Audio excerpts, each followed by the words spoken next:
आज भी ऐसे बहुत से बंदे हैं जिन्हें कॉन्ट्रैक्टर की वायरिंग करना नहीं आती है, तो ये वीडियो उन भाइयों के लिए है। ये जो मैं कॉन्ट्रैक्टर आपको दिखा रहा हूँ, इसकी शक्ल सूरत बदलती रहती है, लेकिन इसका काम ये होता है कि पीसीबी पर लोड नहीं पड़ता, जिस एसी के अंदर ये होता है। और ये ज्यादातर सिंगल फेज के 2 टन के एसीओ में होता है, जो नॉन इन्वर्टर होते हैं। इसकी वायरिंग बहुत ही सिंपल है, आप समझ लें। ये हमारी आउटडोर की वायरिंग हो गई, line, neutral, CP, compressor, earthing भी होती है, वो मैंने नहीं लिखी। तो अब इसमें हमें करना क्या है, लाइन से लाइन मिलानी है, न्यूट्रल से न्यूट्रल मिलानी है। अब उसके बाद आ जाते हैं हम बीच वाले पॉइंट, जिसे हम रिले कहते हैं। हम ये जो सीपी की वायर है, जो इंडोर से 3 मिनट बाद सप्लाई पास होगी, वो फेस के रूप में आनी चाहिए। उसे उठाकर हम इस तरफ लगा देंगे।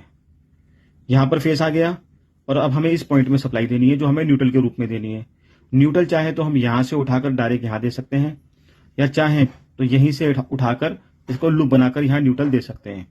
जब ये रिले ऑन हो जाएगी तो उसके बाद यहां सप्लाई पास होगी। ध्यान रखें, ये 2 पॉइंट हैं। 2 पॉइंट में एक पॉइंट डायरेक्ट रहता है और एक पॉइंट रिले के थ्रू काम करता है। जब इंडोर से सप्लाई पास होगी 3 मिनट बाद, 3 मिनट बाद रिले ऑन होगी, और रिले ऑन होने के बाद फिर आगे सप्लाई जाएगी। आगे की सप्लाई कैसी है आप देख सकते हैं।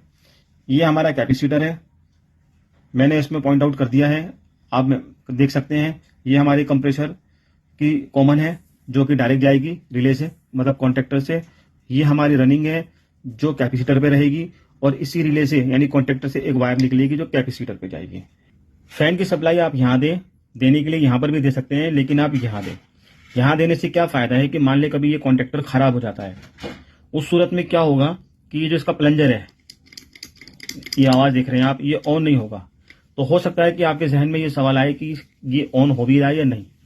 यहां फैन को सप्लाई देने से क्या होगा कि जब यहां से 3 मिनट बाद सप्लाई जब यहां जाएगी, तो आपकी फैन की सप्लाई यहां होने की वजह से ऑन हो जाएगा।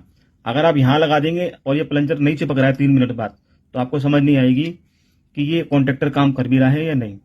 अगर आप यहां वायरिंग लगा देंगे फैन की, तो आपको मालूम पड़ जाएगा कॉन्ट्रैक्टर ऑन हो रहा है या नहीं हो रहा। मान ले फैन चल जाता है और ये प्लंजर नहीं चिपकता, तो इसका मतलब ये कॉन्ट्रैक्टर खराब है।